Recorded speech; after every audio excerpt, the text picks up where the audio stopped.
So they've done it again. Over the past couple of days, the UFC have been pumping out some really big fight announcements, and I guess today is no different. They've made a whole bunch more fights that are either in the works or official. Cody Garbrandt versus Rani Yahya. You're welcome, UFC matchmakers or Cody Garbrandt's manager. I called this one back in December, and I know they're now watching my videos. So everyone say a big collective hello to the UFC matchmakers that are watching my every move. Thank you very much for following my orders and saving Cody Garbrandt's career. They've also just announced that in the works is Alexander Volkanovski versus Max Holloway 3, verbally agreed right now, so I guess that'll be getting made very, very soon. Volkanovski says he wants to get right back in there. They've also just made Thiago Santos versus Jamahal Hill for a main event of a fight night in August as well. Anthony Smith versus Magomed Ankalaev. I don't know if we mentioned that one before, but there are many others other than those ones as well. Some smaller fights that I guess I'll get to at the end of this video. But let's start straight away with... What's up, UFC matchmakers? What's up, Cody Garbrandt's manager? Am I going to be getting a little bit of a percentage here for saving Cody Garbrandt's career? Cody Garbrandt versus Rani Yahya has just been made, and I called this back in December, the day after Cody Garbrandt lost to Kape France. I said the best move for them to possibly make in Cody Garbrandt's career right now is to match him up against Rani Yahya, because Yahya will accept that fight all day long. And what do they do to save Cody Garbrandt's career? They make a matchup against Rani Yahya because they're watching my every move. They were watching my videos about me making no massive fights over the... about them not making any massive fights. So they said, oh, we're not making any big fights? Sure, we'll accidentally leak an entire schedule of 2 pay-per-views. Now what have you got to say, MMA Guru? And then they're also watching my matchups to make as well, because Rani Yahya is the perfect matchup for Cody Garbrandt, and Garbrandt's going to win by KO. He's back in the mix. And I said this would make sense. A lot of people in the comments of those videos are saying things like, who? Lol, Cody Garbrandt fighting cans and stuff like that. But Cody Garbrandt's an unranked bantamweight. Why would he be fighting top-ranked bantamweights right now? This matchup actually ironically makes amazing sense. You know what I mean? Or unironically makes amazing sense. I like this matchup. Rani Yahya is number 25 in the world. Cody Garbrandt is arguably number 17, 18, 19 in the world. He's coming off a bunch of losses. Rani Yahya's on a win streak right now, which is crazy to say because he's terrible. He genuinely is not a good fighter, but he's getting matchups like Kung Hyo Kang, and I think before that he fought another random guy that's now out of the UFC. I can't even remember his name. That's how bad some of these matchups that he's been getting have been. But he keeps winning. He has a draw with Ricky Simone, I believe, or he had a close fight with Ricky Simone that he lost or something along those lines. But he's had some really close fights in his career against some decent guys that have kept him high up the rankings. He's number 25 in the world. This actually kind of makes sense rankings-wise. And I knew Rani Yahya would accept it. I knew they had similar circles, so they could organize this fight behind the scenes if they wanted to. And you're welcome, Cody Garbrandt's manager. This is the perfect move. Rani Yahya is a grappling specialist. He'll want to get Cody Garbrandt to the ground. He won't get Cody Garbrandt to the ground because one of the most underrated parts of Garbrandt's game, if you've watched any of his fights, is his amazing takedown defense. We saw it against Dillashaw. We saw it against Dominic Cruz. He's got really good grappling that he arguably never goes to, and really good takedown defense more than anything else because his reaction time is so amazing. He's got really good sprawls. He dunks people. He'll like shimmy. He'll like flip a guy over the top of himself to defend a takedown as well. Like, he's really good at takedown defense. And Rani Yahya is an old man who's got no chin himself, who doesn't punch fast whatsoever and doesn't have any KO power. So why not fight Rani Yahya? You aren't going to get out grappled, and you're probably going to beat him on the feet. Good job, Cody Garbrandt. Good to see you back in the win column. I know this might backfire if somehow Rani Yahya still manages to KO Cody Garbrandt. That would be a turn of events. But Cody Garbrandt is not ranked at bantamweight right now, so this matchup does actually make sense. If he wins, he'll be back in the rankings, and then he's got momentum. He's got his mojo back. He's got his confidence back where it needs to be, so he can go into some bigger matchups in the bantamweight division. Good for Cody Garbrandt. That's on the July pay-per-view card. I probably assume on the prelim headliner position.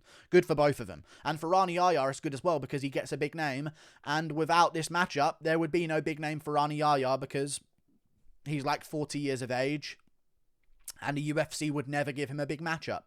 So good for him as well. Moving on. I know they watched the videos. You're welcome. I want my percentage though. Let's be real. Moving on. Alexander Volkonovski versus Max Holloway 3. let's talk about this matchup as well. Very big one. Really looking forward to it. I know a lot of people in the comments right now are like, why? This doesn't make any sense. Like, I think what's happening is the Holloway fans that desperately wanted this matchup in the beginning have seen what Volkanovski has evolved to be, and they've seen how close Holloway versus Yaya Rodriguez was and how much damage Holloway took in that fight. And they're now thinking to themselves, he doesn't even need to fight Volk. We don't even need to see this one. You know what I mean? They really wanted Holloway Volk 3. They wanted the trilogy after Max beat Calvin Kattar. But now it's looking like Volk is probably going to destroy Max Holloway. Not destroy him, but I think Volk's going to clearly beat Holloway this third time and settle the debate once and for all. So it isn't 1-1 in the eyes of people that don't know how to score a fight, because I have it 2-0 Volkanovski right now. I love this trilogy. I want Volkanovski to get a clear, definitive win over Max Holloway. And I think he's going to get a clear, definitive win over Max Holloway and get him out of there at some point in the later rounds, because Max Holloway takes too many shots on the chin, and this is a sport where you cannot keep taking shots on the chin like that, because Yaya Rodriguez hit him so many times. I know Kape got destroyed in that fight against Holloway, but again, he hit Holloway so many times in that fight on the chin with big power punches.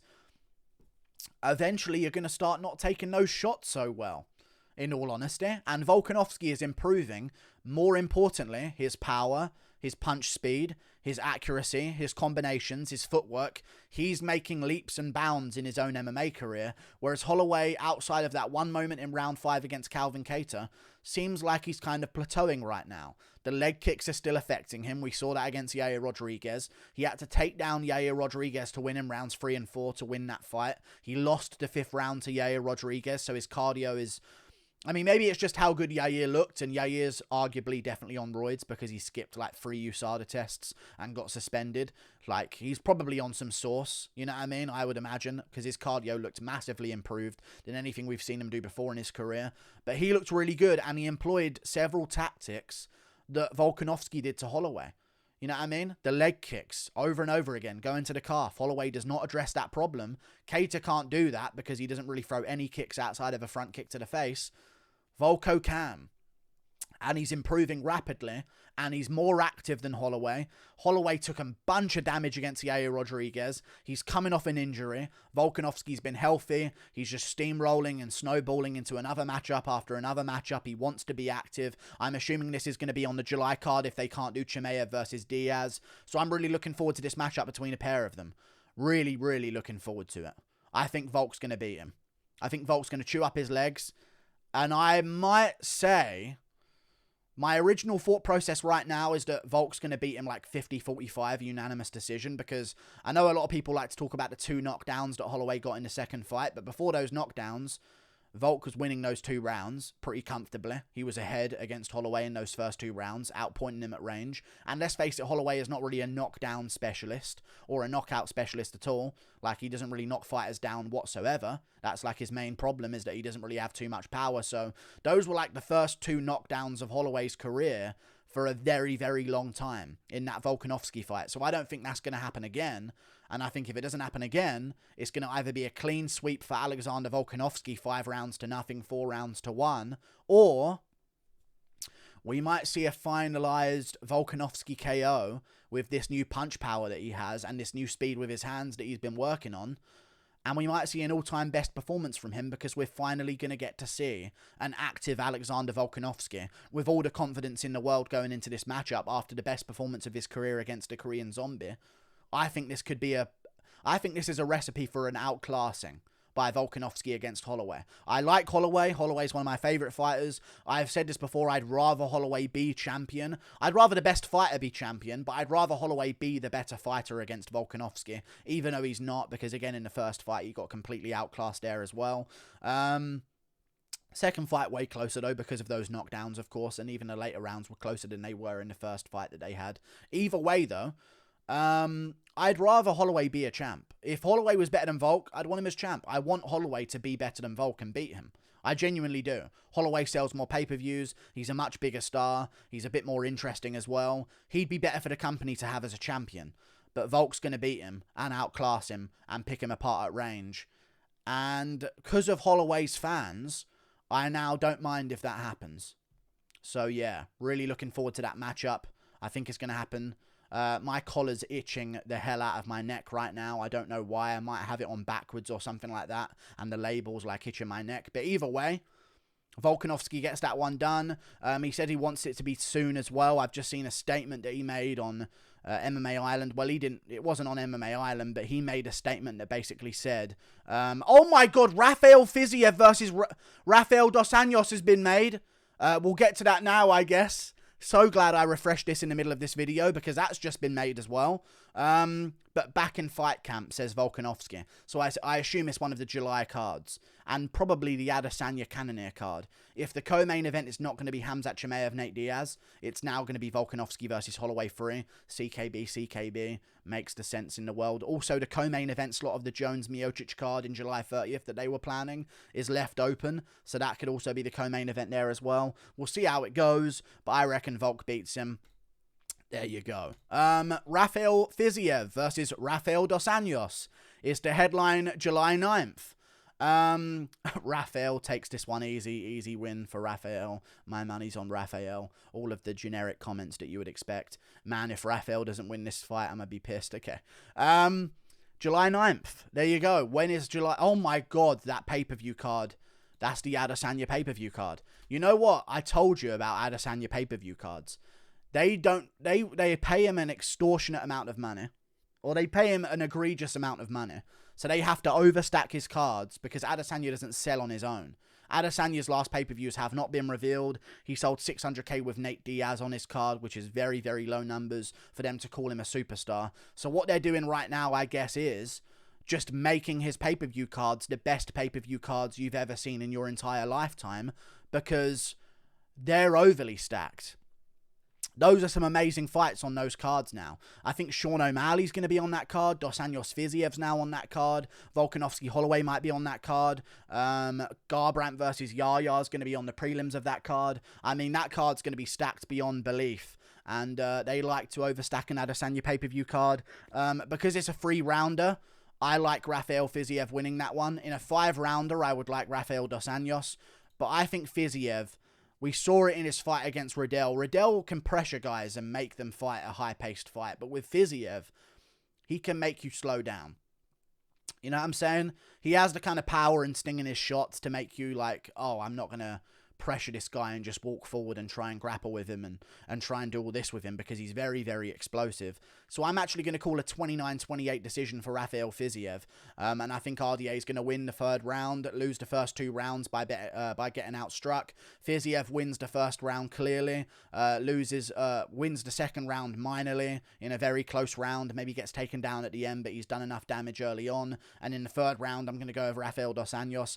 I might have, after watching Dos Anjos' performance against Renato Moicano, I wouldn't mind picking Dos Anjos in a 5-rounder, but in a 3-rounder, Fiziev's fight to lose. I don't see him getting chinned. I think he's just going to have a scrap with RDA, and he's going to be the tougher guy with less miles on the clock. And I think he's going to win that fight just by out-toughing RDA across the distance and being the fresher guy with less damage. Like, I think he's a lot more explosive, a lot more powerful, a lot faster in the pocket as well. His kicks are way better at range. I think he's going to chew up the inside leg of Rafael Dos Anjos in that matchup.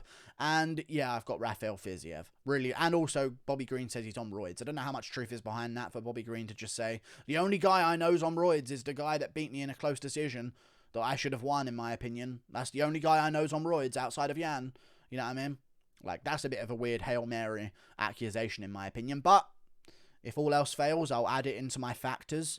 He could be on roids. So I'm going to go with Rafael Fiziev being the better of the Rafaels in that contest on July 9th. Man, that pay-per-view is going to be absolutely stacked. I love Adesanya cards. Not because of Adesanya, because Adesanya Cannonier is kind of like, who cares? It's a good title fight, but, you know, that got announced and leaked. You know what I mean? But no one really cared about that fight being leaked. They cared about the other fights on the card being leaked. But one thing I like about Adesanya cards is that they overstack them like crazy to justify calling Adesanya a star by him selling pay-per-views. It's amazing.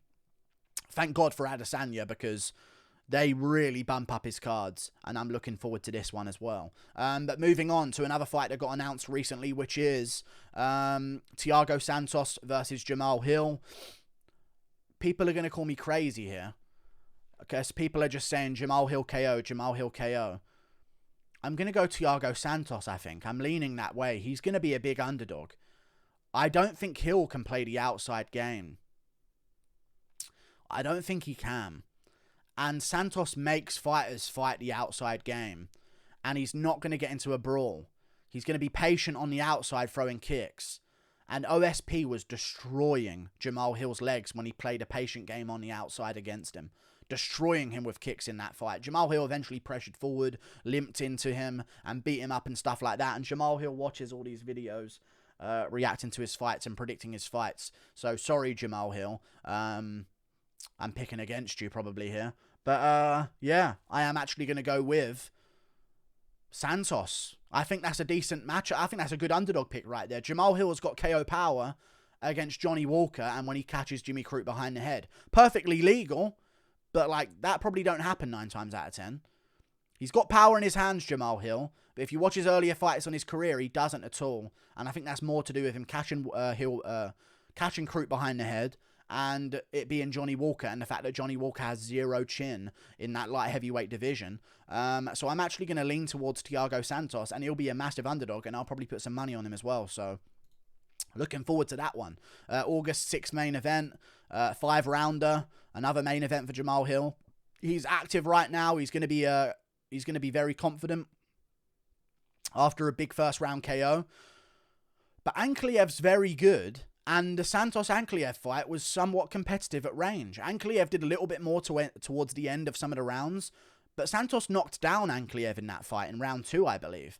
I think I can see Santos making it such a boring fight, and Hill getting frustrated, and maybe getting caught because he's trying to rush in and make something happen, because he's sick of getting kicked at range.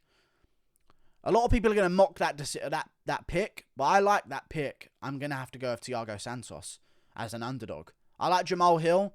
I just think if you can play the outside game and slow it down against him, there's some holes to be exploited in his stand-up ability. So I'm leaning Thiago Santos there, in all honesty. I can see Hill getting frustrated, walking in, getting caught, something like that, or just losing a decision. So I'm leaning Thiago Santos. Great matchup, though. Would I give Thiago Santos another main event? Probably not, but they need main events, so they're a main event, whatever. The main events haven't been too good this year, so they're keeping up that trend, I guess. Moving on to another fight that got made. Rodrigo Bontorin versus Menel Kape. I guess Menel Kape has not failed for roids. He failed for PEDs a couple of days ago or a couple of weeks ago, and I guess that's all over. He has not failed for PEDs anymore. He's back in the mix. So there you go. Good for him. I think he'll probably win that matchup against Rodrigo Bontorin. I think Menel Kape is top 5 flyweight level. Just underneath the Pantojas of the world and the Kai Kara Francis and the Askarovs. Just sliding him right in at number 4, number 5. So I think he definitely will beat Rodrigo Bontorin. Yeah, Menel Kape, I'm picking there. Ankleev versus Smith. I think I broke this down in another video, but I'm not too sure, so I'm just sort of leaning towards Ankleev here. Winning this fight at range, also being able to get on top and doing some control time there. They're doing it as a 3-rounder as well, which I think does benefit Ankleev, because I think he'll just have less opportunity to get fluked or finished out of nowhere, you know what I'm saying? I'd rather this as a main event rather than Hill versus Santos. I'd rather Hill-Santos be a 3-rounder on the main card of a pay-per-view, so I'm going to go Ankleev over Smith. I don't know if I picked that fight before, but another fight that recently got made is Robbie Lawler versus Brian Barberena.